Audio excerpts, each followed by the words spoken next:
Welcome to the Remarkable Retail Podcast, Season 10, Episode 24. I'm Michael LeBlanc. And I'm Steve Dennis. Our special guest on this episode is Mark Irvin, Executive Vice President, Chief Supply Chain Officer, Best Buy. Mark is responsible for a vast network of stores in Best Buy's global supply chain operations. Him and his leadership focused on optimizing everything from logistics, trade compliance, final mile fulfillment, order management, where like the list just goes on, the customer experiences channels. Mark will be live on the stage in September in Paris with the NRF 2025 Retail's Big Show Europe. It's September, to be precise, 16th to 18th. And thanks, by the way, to the folks at NRF and their partners for helping us get Mark on the mic. Steve, what a background Mark has. And after listening to his scope and scale and his global remit, my head was spinning a little bit about all the balls that him and his team need to keep in the air, land all in the right order in any number of their 1,000 doors or consumer store stops. Pretty impressive. It's very impressive. And yeah, I'm the same. The amount of things that have to come together. I mean, we kind of take it for granted, I guess, as consumers, that we place an order or go to a store and somehow or other the product ends up on the shelves or ends up at our doorstep. And obviously things have got even more complicated recently, but just in general, the magnitude of that effort and what it takes to do it well, as Best Buy does, is impressive. The other thing I was thinking about when we were looking to bookmark is we've talked about supply chain a lot, but we haven't really talked about supply chain in a deep way with a guy like Mark and a brand like Best Buy. So I believe our listeners will really enjoy and benefit from the conversation. As the people are listening to this, we are under the great heat dome in the Big Apple. No big deal for you, Mr. Texas, but I think my shoes are melting on the sidewalk during our store tour. Tell the folks what we're up to this week and what's coming up for the rest of the season. Well, we're at the Commerce Next Growth Show. You'll hear, I guess, a little bit more about what that was like with our next episode, because while we're in New York, we'll be recording live on stage 2 parts of our final episode. The first part will be our regular news of the week segment, as well as some reflections on the year to date. I just got off the prep call with Joe Kudla from Viore. I will be interviewing Joe on stage, and that will be part of our final episode as well. We're also the official podcast of the show, as we've mentioned, I think, a few times by now. And part of what that means is we're going to be getting some good interviews with speakers, probably excellent interviews with the speakers at the show. Not all of them, but some of them. And all the interviews will be excellent, but we're not interviewing every speaker we're playing with. Yes, correct. Thank you. I think my Venn diagram there or something got all messed up. But we're also getting there a little bit early, and we're going to go out on the streets, the hot summer streets of Manhattan, to check out some remarkable retailers for some of our popular videos that will end up on our YouTube channel over the weeks ahead. So yeah, it's going to be busy, ton of fun, I'm sure, but perhaps a little toasty. Come for the interviews and stay for the, we do the work so you don't have to in the 100+ degree Fahrenheit heat of Manhattan. We're going to see some great stories. And that's why there will be a special place in heaven for both of us. That's right. All right, let's dive into the news. Oh my goodness. Last episode we talked about an uncertainty index. Does it go to 11 was what I was thinking about as we were talking through this section. Well, uncertainty reigns supreme. Obviously, the Middle East conflict is a big piece. A few other things I'll just mention quickly. I think we're going to hear, at least those of us in the United States, a lot more about the so-called Big Beautiful Bill. If you don't know, that is the actual name for the bill. It's not just a little marketing spin. The hope is that the piece of legislation, the budget legislation basically, and debt ceiling raising and all that kind of stuff will get resolved by July 4th, which is coming up pretty quickly here. So we'll see. But the import of that is really around things that affect interest rates and consumer spending, because there's a lot in there that will give more spending power to corporations and more wealthy people, and less spending power to less wealthy people, which one can question the wisdom of that, I guess one could say, but also a lot of concern about raising the federal deficit, which could affect interest rates and all those fun aspects of macroeconomics. So we'll see. TikTok gets another 90-day reprieve. I'm a little baffled. Like, I don't know much about the politics in the U.S. the way many of our listeners you would, but I thought it was a congressional order. But I guess the president can kind of continue to kick it down the road, and I don't know what's going on. Well, you know, as it's turned out, this different parts of the government thing and the Constitution, those are more guidelines in this administration than actually things you need to listen to. But yes, there is a fair amount of discretion on certain things as I understand it. The TikTok situation is tied up, presumably, in the trade policy discussions with China. So I don't think that this is at all, I mean, listeners may remember that I predicted that TikTok will continue to be operating once the year is over. I didn't anticipate all the tariff stuff, but in any event, yes. Another 90-day reprieve. Now, one of the things that I have heard some reporting on, which is interesting, and I'm not sure I totally understand it, but I do remember earlier in the year when we were hitting the first deadline, there appeared to be quite a lot of interest in various companies, various investment groups, perhaps buying TikTok. Sure. And obviously that did not happen. The most current reporting is that the buyer interest now is almost zero, that there is very little scuttlebutt about people continuing to be interested in or perhaps buying them, or at least they've really stepped away from the table. So it might be the case that things have to get to a point of clarity with China more broadly before people will step back up. I don't think fundamentally there is an interest in TikTok as a business if it needs to be sold. Well, let's talk about the Fed for just another minute, and then we'll kind of wrap up and we get into retail stuff. So the Fed is making forecasts. Trump and the Fed don't get along very well. What do you make of their assessment of inflation coming? Because they seem to think that it's on the way, if I read the tea leaves right. What's your assessment of what the Fed is talking about? Well, yeah, last week, it's, I think, always interesting to hear the U.S. Federal Reserve. Obviously, they have their decision on interest rates, which they held the interest rates steady, as did the Bank of England. And this is kind of interesting because many other countries are lowering their interest rates. So that has a lot to do with the particular economic situations, of course. But they also give their outlook. And they took their growth forecast down, not to recessionary levels, but 1.4, 1.5%, I think. And they took their inflation outlook up, which is interesting. It wasn't up a lot. I think they're taking it to about 3%. I mean, they had lots of caveats around. There's still many, many things that could happen. The conflict in the Middle East, effect on oil prices, tariff policy, et cetera, et cetera, et cetera. So they gave themselves a lot of wiggle room on this. But what I would say overall, kind of two takeaways. One is they're still fairly muted in what the effect on inflation.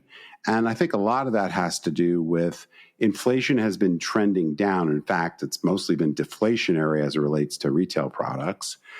And it seems pretty clear, and we've talked about this a little bit, so I won't spend much time on it, that retailers and businesses more broadly are erring on the side of not raising prices and trying to mitigate the risk or I guess take it in their profitability. So I think in general, there's a little bit more of a narrative. The inflationary impact from tariffs may not be too bad. It may come more in sales growth and profit growth. But as I said, still a lot to be determined. The other thing is this battle with Trump really trying to push the Fed to take action and lower interest rates now and lower them pretty significantly. But the Fed basically said it's kind of a wait and see attitude, but we'll probably lower interest rates twice by the end of the year. So Trump's more like 2 full percentage points now, or as quickly as possible, and the Fed's more like probably 50 basis points over the next 6-7 months. Retail numbers came out for May, and they were pretty modest. Like, what was it? 3% year over year, by the way, not month over month. This month over month yes, stuff. It's crazy. We always love that. Yeah. Anyway. Yeah, they were a little bit below the average that we've seen for the last couple of years. If you look to year to date numbers, they're just about at average. And we talked about last month, I guess, there was very clear evidence of pull forward because of the consumer pull forward because of the tariffs. From what we can tell with this month, that's mitigated a bit, but probably somewhat affecting the numbers. So I think I wouldn't spend much time on this just because I think we're in this kind of transitory period. I think June, July will be much more interesting in terms of really what we might expect for the balance of the year. So let's talk about Amazon. A couple of things going on. Heard of them. Yeah. You've heard of them, yeah. I was looking at their decision around extending, I think it's to 4 days, their Prime Day. And I thought a couple of things. One, I reflected back to when they first were doing Prime Day. It was like a big deal, kind of like the Apple shows that are now just like online and nobody watches them anymore. But they're not unimportant. And I was reflecting on some of the conversations we've had about Black Friday. And it's just like, it's just another sale in one way, and they're trying to kind of get some PR and buzz. What do you think the 4 day extension, is this just another way to get, hey, we got to add something new and exciting to Prime Day, so let's add a couple of days? Like, what do you make of what their strategy is? Is it putting a bit of water in the wine, though, for them? In other words, it's like, yeah, it's another sale, and best we can do is extend it and try to get some news out of it. What do you make of all that? Well, first of all, it's called Prime Day, so being 4 days, like the literalist in me is kind of like, it's hard. It hurts. It's kind of like people. It's kind of like people with their birthday month. I'm like, birthday, like it's right there in the name. It can't be a month or a week. But anyway, I'm a little picky that way. The 4 day thing seems to me to be more news value than anything substantive. People clearly have plenty of time to plan for this and get their sales in. One of the things I think is kind of interesting is they did move it a week earlier than they ran it last year.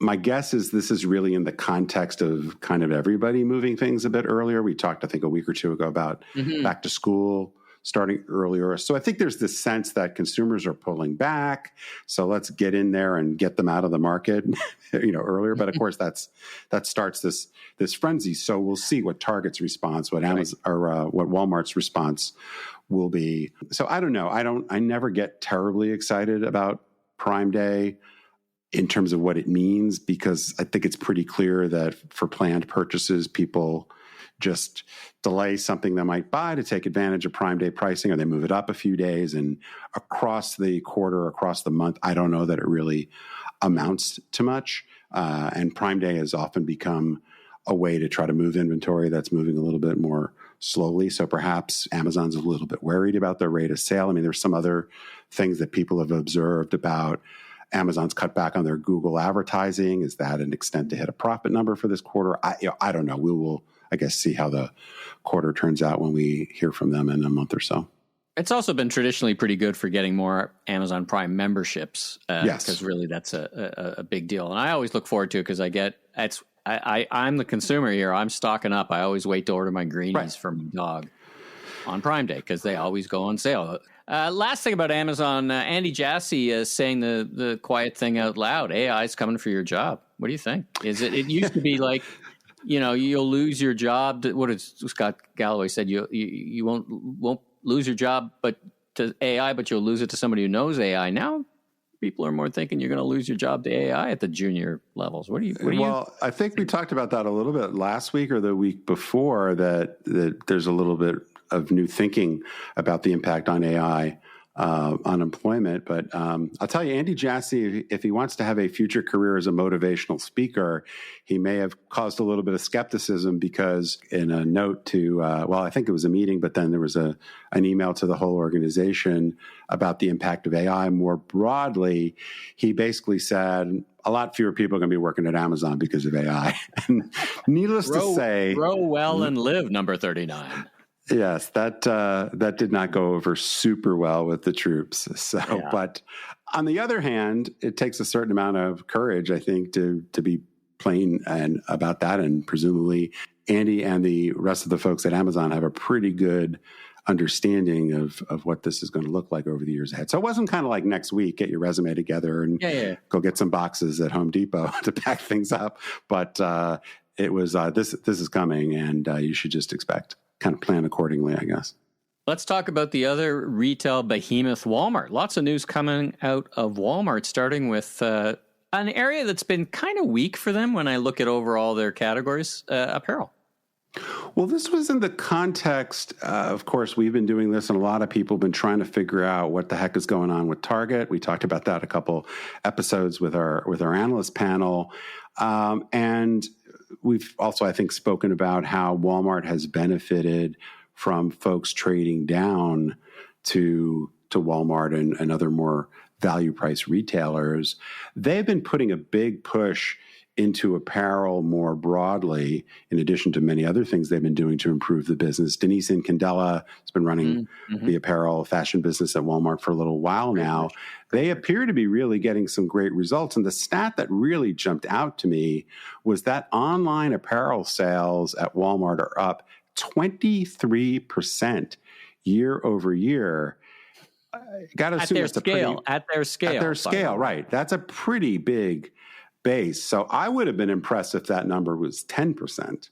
So so that's huge. There's a lot of speculation. I mean, I'm sure it's coming from many retailers, but there is some speculation that this is one of the places where Target, where Kohl's, JCPenney are really being impacted, because clearly the off-price guys and Abercrombie and Fitch, I mean, they're growing as well. But when you look at people that are losing the lower end spectrum of apparel, it is the Pennies, it is the Kohl's, it is the JCPenney. So super, super interesting. So we'll have to get Denise on the podcast in the fall to chat about what they're doing. But it's very, very impressive.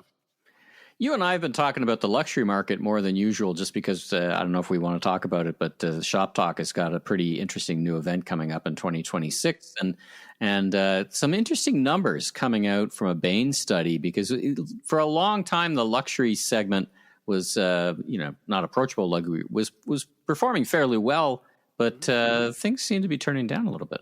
Yeah, if you think about luxury, my time in the luxury market on the management side, but also on the consulting side, the luxury business globally was growing quite nicely. Now you had mixes of different, segments. China was really driving it for a while, et cetera, et cetera, et cetera. But because of the kind of broader spread of interest in luxury and fashion more broadly, because of the rich getting richer, asset values increasing in real estate and the stock market. I mean, there were a lot of factors that really led to luxury growing faster than retail in general, not just in North America or Europe or China, but really just about everywhere. Well, the Bain study, and Bain, by the way, has a very big luxury practice and does a lot of luxury work. So they've got a great history and collect a lot of data there. They are projecting that the luxury goods market will likely contract by 2 to 5% this year. So far, it's definitely down. This is the first slowdown in 15 years. Wow. So this is quite dramatic. And what I wonder is, what will the implications of this be? Because there's clearly been a lot of investment in the major brands opening their stores. Obviously, there's a lot of turmoil in the multi-line luxury space, whether we're talking about Nordstrom going private, that deal closed last week, or the whole Saks Global thing, which we probably talked about too much. So it'll be interesting to see what the ripple, does this come true, what the ripple effects will be. And probably the major impact of this is a year off. But this could be quite significant in terms of putting some companies into financial issue, discounting of product, a number of those things, which might be a little bit more like the post-global financial crisis. So again, watch this space. Last but not least, the consulting company that I cannot pronounce correctly, Profitero? I think it's Profitero. I think, but I very much could be wrong. I want to call it Profiteroles because I'm hungry at the moment. But they did a study and this is not a promotional thing, called the digitally influenced Or we'd get their shopper. name right. If it was, by the way, we would get their name right. But if they just want to send us some money for promoting their study, I just wanted to mention, and it's really worth reading for a bunch of reasons. But I mention it because they actually have updated some data that I used to include in my keynotes about the degree of digital influence on physical store sales. Forrester used to report on this, and I haven't seen them update their numbers. So this is the first time I've seen it. And there's a lot we could talk about, but the main thing I wanted to mention is that digital channels are responsible for influencing transactions, or are responsible for influencing 64% of transactions.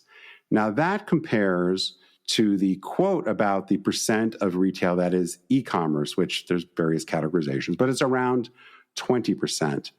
And the import of this is twofold. One is that digital channels influence in-store sales more than they do online sales.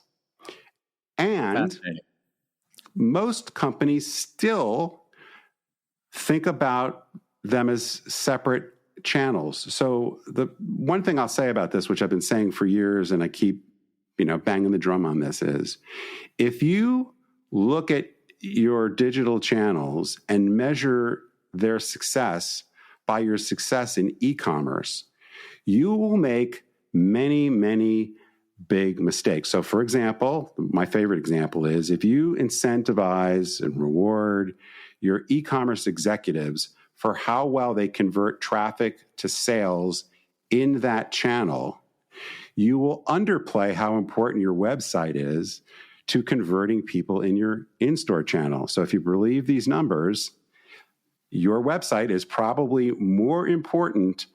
I mean, obviously, if you're Wayfair or Amazon, this doesn't make so much sense. But if you're most retailers, your Home Depot. Your Home Depot. So the more you're trying to drive efficiency in your e-commerce channel by this channel-centric thinking, the more you are probably missing in-store channels. So this is complicated to figure out and get right. But this statistic has been pretty much the same, more or less, for several years. It definitely varies by type of retailer. Heavily considered purchases, more likely to research online, go to store, et cetera. But this is why you really need to understand customer journeys deeply. Think about the customer as the channel, and then try to really get that harmonized experience worked out. So anyway, very good study, lots of interesting facts. Your mileage may vary in terms of how this affects your particular situation, but all I can tell you is the channel-centric thinking will lead you to the wrong place. What an action-packed episode so far. We got some amazing content coming up with our interview with Mark Irvin, EVP and Chief Supply Chain Officer, Best Buy. Well, welcome to the Remarkable Retail Podcast, Mark Irvin. Where do we find you today?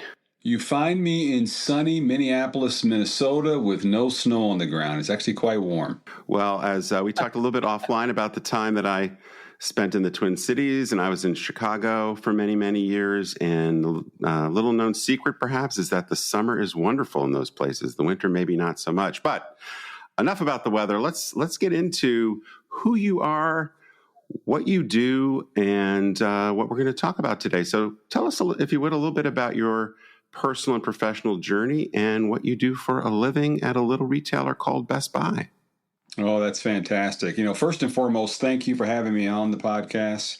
When I saw this one come up, I went, remarkable retail. This is going to be a great conversation. So one, thank you. I've actually got an incredible wife who I consider to be my anchor, Evelyn. And, it's funny. She and I are yin and yangs of each other. I am a learning risk taker. She is a critical overthinker. So we're incredibly balanced together. That's kind of how it makes it work. We've got 3 kids that are all over the United States that kind of reflect my career. The oldest is in the U.S. Army. He's been in there for a number of years, just promoted the kid to lieutenant colonel. The youngest son is in logistics and technology, and my daughter's a school teacher. Now, I've been at Best Buy now for, it's been 12 years. The time has flown by incredibly fast, and My role here is Chief Supply Chain Officer, but I will tell you what I probably really do is I formulate visions with other people and really help to unleash the team to do their absolute best work. You know, if you looked at, I don't know if you guys are aware of something called the Clifton Strength Finder. You know, that is, it helps you to identify like what are your core, like how do you operate? What are your core strengths? And I'll just give you my top three. It's learner, futuristic, and maximizer. And that is actually exactly how my career has played out. I've had mostly in supply chain, but a stint over in human resources. I've worked for some amazing companies like the Army, Baxter Healthcare, Cummins Engine Company, Target, and now Best Buy. And so that's a little bit about me and kind of what I do. Oh, fantastic. Now, let's talk about Best Buy. It's, very familiar to many of our listeners, but we do have an international community listening to us. So, well, maybe people don't know everything they need to know about Best Buy. Well, what should they know about Best Buy? Its background, scope, size, where you trade, that sort of thing, just to anchor everybody in some context. Yeah, that's perfect. Most people think of us as the world's largest specialty retailer. Best Buy's purpose is to enrich lives through technology. And if you think about it, where can you go to get the latest insights about technology from a trusted advisor? People in the United States and Canada would say there's only one place to go for that. You'd go to Best Buy. And we've got over 1,000 stores, 80,000 team members in the U.S. and Canada. And if you think about our capabilities, we've got something that's called our Geek Squad. Geek Squad is the ability to, get those insights you need and also get design and installation support to set up tech in your home and to get your tech repaired. And so we've got an incredible curation around technology and name brands and highly trained associates that help people to do all of that. Well, I have to say, Mark, I do feel like, I don't know if you know any of my history, but I started my career at Sears. So talking to somebody from Best Buy is a little bit like sleeping with the enemy. But I do feel like that train has left the station and you won. So congratulations on that. But anyway, we're here to talk about the supply chain. And I guess one comment, Michael and I have talked about this a few times. Those of us on the inside of retail, of course, have talked about the supply chain for forever, right? But the supply chain seems to have been elevated as a topic kind of in the cultural zeitgeist, if I could use that term, particularly during the COVID times. But maybe just to kind of make sure we're all talking about more or less the same thing. When you talk about supply chain, what is it exactly you mean? And why is being good at it, I guess, so important to retailers? Yeah, I love that question and the reference to the pandemic, because I think the average person didn't realize the complexity and the precision that it takes to operate a successful supply chain. How does this stuff get on the shelf and how do things get to my home? And so that is where the criticality of a supply chain shows up. And I think the complexity of it shows up. And so if you think about it, for the average listener, it is everything that it takes from raw material collections to the assembly, to then how do you begin to move it? And now the supply chain's international, so things are being, they're being manufactured in any part of the world. And so how do you get those items via air or ship back to your point of usage? And so all of that represents the supply chain. And sometimes we call it, first mile, middle mile, and final mile. And all that really means is, consolidation centers, the distribution down to, warehouses that get you closer to the customer and closer to the stores. And then finally, that final mile that puts it on the shelf or on your front porch. Mm-hmm. So there's a lot, obviously, we could talk about here, but I'm curious if it just kind of had to boil down, what have been some of the key, I guess, evolutions or changes that you've had to deal with at Best Buy over the last few years? We spoke about COVID, but, the omni-channel integration pieces, maybe a move more from, it does seem like part of what we learned in the COVID times was this more fixed way of operating maybe got us into a little bit more trouble than we wanted. So there's more agility, there's sustainability issues. There's, so many things going on. How would you boil down to how it's changed and how it's changing as we look ahead? Yeah, I'm going to reference back to how you started this one. You mentioned Sears and Best Buy. And if you think about as retailing has evolved, there have been a number of retailers that have really put pressure in the system because they've created experiences that in some ways people thought that pre-existing retailers wouldn't be able to make it. And so Best Buy has really centered itself on this agility that you have to have in your supply chain and you have to have in your customer experiences. And I would anchor on maybe three things: speed, visibility, and adaptability. Like those are cornerstones to the what I would call the evolving supply chain. Because if you don't know where your things are at, then you can't do intervention to move them through blockades or things that are hindering it. And so the modern supply chain is more digital, more flexible, and more integrated than ever before. I want to follow up on a couple of things. First of all, the nature of movement of those goods. So, we've been reading about various technologies on the physical trucks and vehicles, and from different kind of gases to now EVs. There's this dream of having big 53-foot trailers being pulled by giant electronic vehicle things like trucks, 18-wheelers. How are you guys experimenting with that? Are you all in? And in both there's some efficiency and also some. I know Best Buy as an organization is very focused on sustainability and making sure you're leaving the smallest footprint. How do you think about that? And are you taking a few things for test drives? Yeah, I would absolutely say the answer to that question is, again, at the core of what Best Buy does, it is all about sustainability. And I think this, our supply chain is built on a very strong reverse system. Mm-hmm. So it's the ability to take products in. We actually encourage our customers to bring back used and old technology. We then actually refurbish that technology. And in some cases, we break it down into small pieces so they can be reused. That keeps it out of landfills. And then we also work with key partners across the entire system, as we talked about before, whether it's our shipping partners or whether it's our rail partners. And we try to ensure that we're running the most sustainable operations possible. And we do that through a number of, I would say, inspections. We try to ensure that our facilities are all, they're true certified, which means that they actually operate in a way that doesn't put waste into the system, and we prevent it. And so that is all thought about all the way through our entirety of our systems. Partners that are able to do it, partners that are enabling, like you said earlier, electronics shipments where we're using battery-powered over fuel-powered systems in a way that actually creates sustainable operations across every spectrum of the supply chain.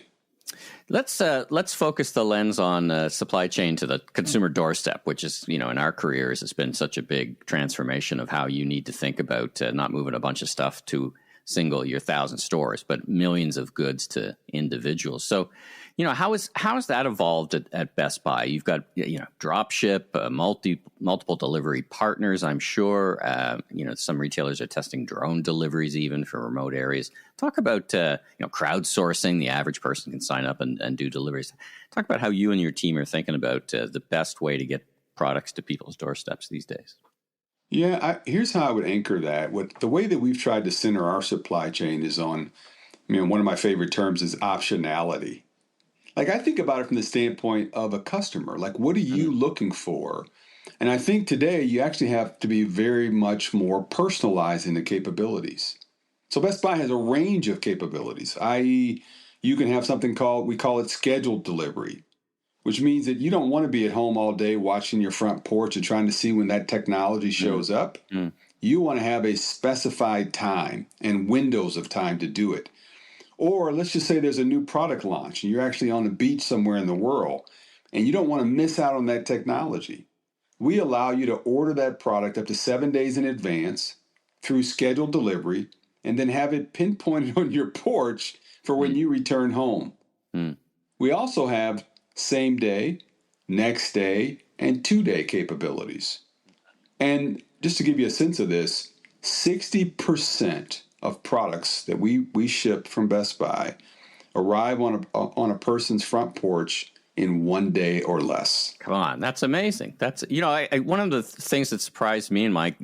Steve and I have both been in e-commerce a long, long time. Is people's willingness lately to pay for very quick same day delivery? Is that a cultural thing? Is that people who are just saying, I'm going to make an economic trade off. I won't have a car, or I won't need to go get it myself. What do you think is driving that? Like when you talk to consumers and you look at the capabilities you need to develop to get that done.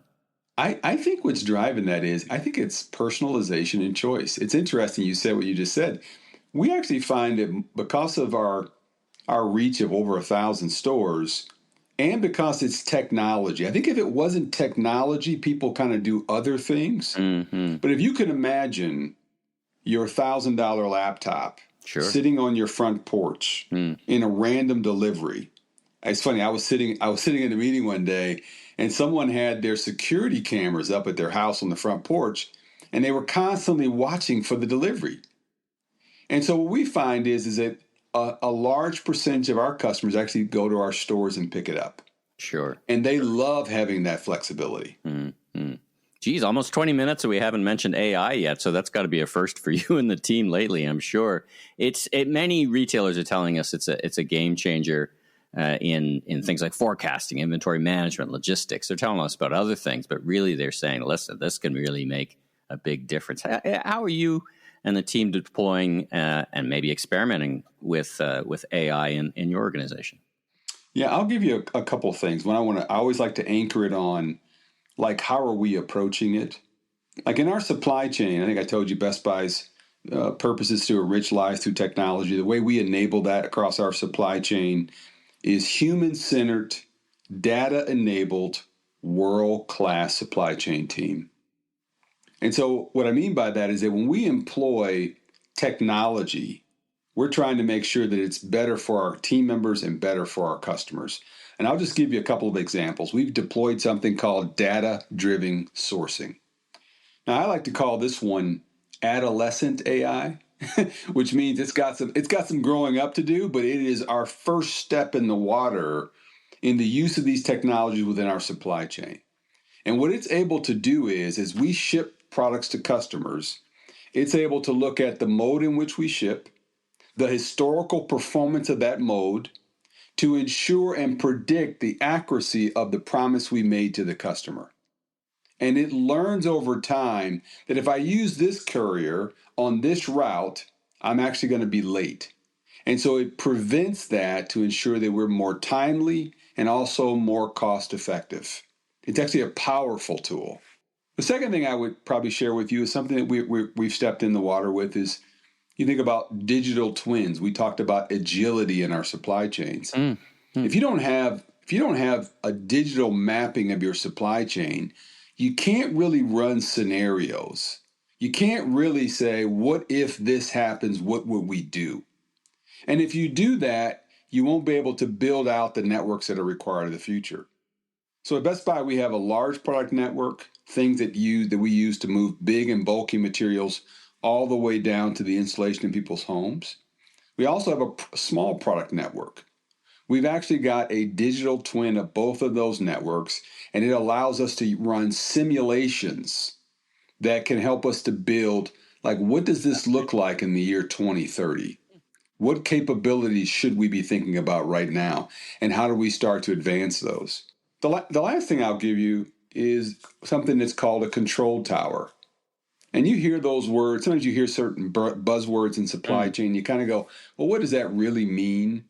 Well, what a control tower means is that you've got visibility. And so visibility means that you can actually now begin to make routing decisions, inventory placement decisions based on what you know about the market real time. And so if you think about what happened in COVID, people didn't have real-time visibility. So they were either overbuilding their supply chain, putting too much merchandise through the system, or they were underdoing it. Both of them had dramatic impacts on different businesses and different teams. We've built out a small element of our control. We don't have end to end, but we're actually building towards an end to end control tower. I guess weather would be the most dynamic part of that, right? Practically on a day-to-day, non-COVID era basis, right? I think some weather. I would also give you an example. You think about last year, the Panama Canal. They had water level issues. So what would you do? How do you route your products differently? The Suez Canal had issues. So I think it's both weather, it's political now. There's all kind of things that are happening, in the world, in the universe. And if you can use these types of visibility tools with some level of predictability, you can then have the right partners at the right scale to get your merchandise into the final mile. It's really so fascinating. I think it just really underscores the need to be agile, as you were saying. Just a quick shift, and I'm mindful of our time here, but we were very fortunately connected to you by the organizers of the inaugural NRF Big Show, which will be in Paris this September.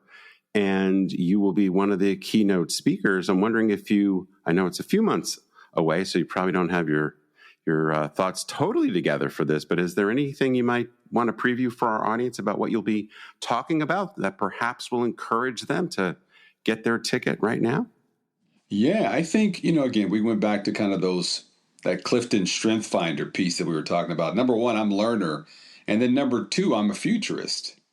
And so my conversations will be about how do we build the future of exceptional retailing? And how do you set up a supply chain to enable experiences that are far more personalized than they've ever been before? And so that will be the core of my conversation, how we're stepping in the water today, but then more importantly, because today's like kind of now, but what does it have to look like in the year 2030? And how can you get out in front of all that, powered by AI, powered by decision tools and analytics? That will be my conversation. Should be very interesting. And by the way, if you want to change it from exceptional retailing to remarkable retailing, I'll give you a royalty-free license. So just one-time offer. Done. Done. That has changed. And what a handle for your business card, supply chain futurist. I hope to see that on the promotion. That's fantastic. Well, listen, it's a great handle. Beyond what we've talked about, you're clearly focused on, as is my experience with many folks at Best Buy, on leadership and how do you think about preparing your team and advice for leaders in your team about how they pursue or how they pursue greatness or how they defend against the very, very dynamic environment that we work in today. What the kind of couple pieces of key advice that you leave us with today or leave the listeners with? Yeah, I always say, number one, you have to get outside of your bubble. And what I try to do is to make sure that my team, number one, we go to visit our stores, we go ride on our trucks and our vehicles. We try to get a good sense of the customer's experience. So that's one.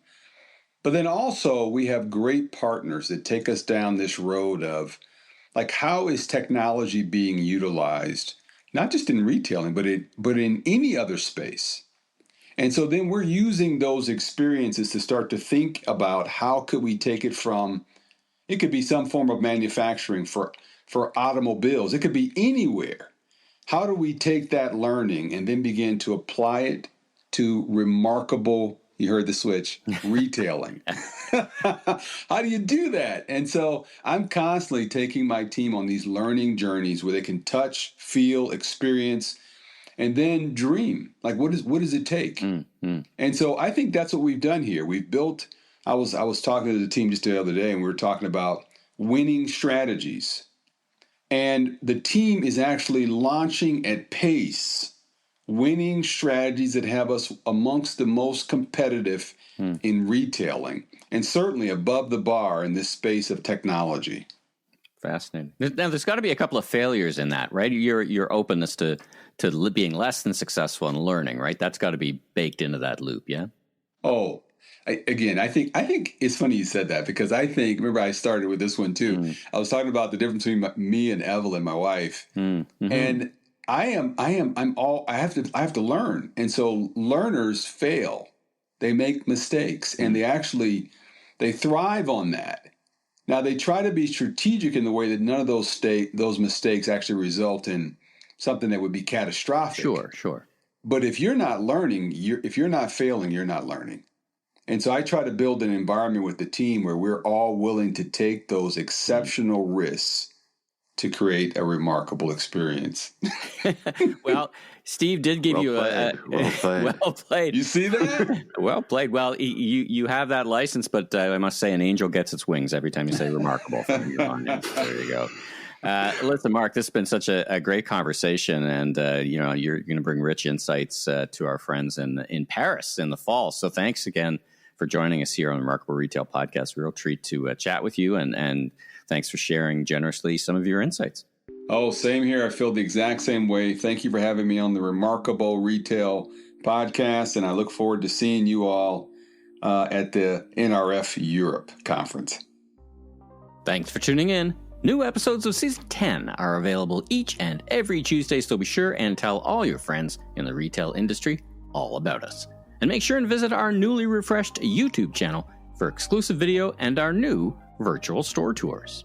If you liked our episode, please take a moment to give us a 5-star rating on Apple Podcasts. And I'm Steve Dennis, strategic advisor, keynote speaker, and best-selling author of 2 books, Leaders Leap, Transforming Your Company at the Speed of Disruption, and Remarkable Retail, How to Win and Keep Customers in the Age of Disruption. You can learn more about me, my consulting, and keynote speaking at stephenpdennis.com. And I'm Michael LeBlanc, consumer retail growth consultant and advisor, keynote speaker, and media entrepreneur. You can learn more about me on LinkedIn. Safe travels, everyone.